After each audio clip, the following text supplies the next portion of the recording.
Absolument, et un moment très spécial va se produire très bientôt puisqu'on attend Peter Moggia qui se trouve actuellement dans un hôtel à environ 50 mètres d'où je suis.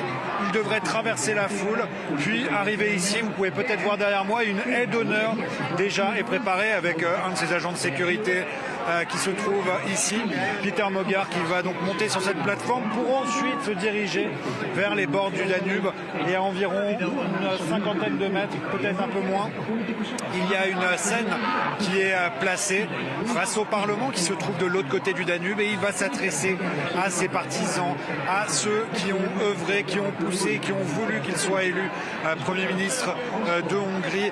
Il y a certainement des dizaines de milliers de personnes présentes ici. Beaucoup brandissent des drapeaux hongrois, tous particulièrement heureux de cette victoire. Il faut le dire, on ne s'attendait pas à obtenir les résultats aussi rapidement dans la soirée. Beaucoup de gens pensaient bien, que ce serait un scrutin serré avec un système électoral complexe ici en Hongrie.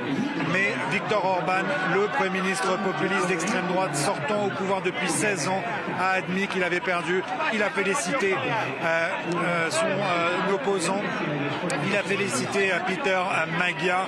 Et je peux vous dire aussi que quand le visage de Viktor Orban est apparu sur les écrans géants qui sont déployés un peu partout le long du Danube, eh bien les insultes ont fusé et la foule ici l'a hué. Des partisans de Moggia très heureux de voir Orban partir. C'est une